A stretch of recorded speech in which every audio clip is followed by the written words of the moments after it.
అనేక విధంగా ప్రార్థించేటప్పుడు అట్టి దేవస్థానంలో స్వామివారికి నేను ఏదైనా చేస్తాను అని తన మనసులో సంకల్పించుకొని అట్టి సంకల్ప బలంతో స్వామివారి విగ్రహాన్ని తిరుపతి నుంచి స్వయంగా మన పత్తి దర్వాజా తన నివాసం ఉన్న స్థలానికి 3 నెలలుగా మోసుకొని వచ్చి ఈ విగ్రహాన్ని ప్రతిష్ఠించాలని మనో సంకల్పంతో ఉన్నప్పుడు స్వామివారు స్వయంగా తన కలలోకి వచ్చి ఈ నివాసం ఉన్న 10 గజాల దూరంలో ఇట్టి విగ్రహాన్ని ఏర్పాటు చేయమని చెప్పారు.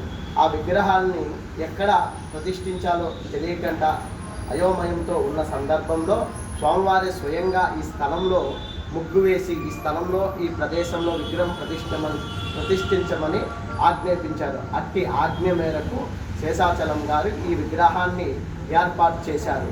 అట్టి కాలంలో ఆ యొక్క కుటుంబంలో సంతాన ఉత్పత్తి జరిగి ఈ యొక్క దేవాలయంలో ఆపగంట ప్రతి ఏటా బ్రహ్మోత్సవాలు ముఖ్యంగా రథోత్సవం కూడా ఏర్పాటు చేశారు. విట్టి వెంకటేశ్వర స్వామిని అప్పట్లో సంతాన వెంకటేశ్వర స్వామిగా పిలిచేవారు.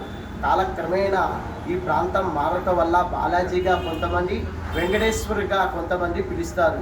ఇట్టి దేవాలయంలో 11 మార్లు ప్రదక్షిణం చేసినచో సంతాన ఉత్పత్తి జరుగుతుందని స్థల పురాణం ఉంది. అట్టి కాలంలో వెంకటాచలం గారు మరియు తదుపరి కాలక్రమేణా ఈ ప్రాంతం మారిన కొద్ది ఇట్టి కష్ట సందర్భ కాలంలో కూతురు శ్రీనివాస్ గారు కుటుంబం సభ్యుల నుంచి వచ్చే చైర్మన్గా మారి దేవాలయం తన యొక్క కష్టంతో మరియు తోటి వాళ్ళతో పోరాడి మరి దేవాలయంకి ప్రత్యేక గుర్తింపు తేవాలని అనేక వేటి పోట్లు భరించుకొని తోటి వాళ్ళతో తిట్లు దెబ్బలు కూడా భరించుకొని ఈ యొక్క దేవాలయం అభివృద్ధిలోకి రావాలని వంశ ధర్మకర్తగా కూతురు శ్రీనివాస్ గారు కష్టపడి ఈ దేవాలయాన్ని ఉన్నత స్థాయికి తీసుకెళ్లాలని అనేకంగా కృషి పడుతున్నారు.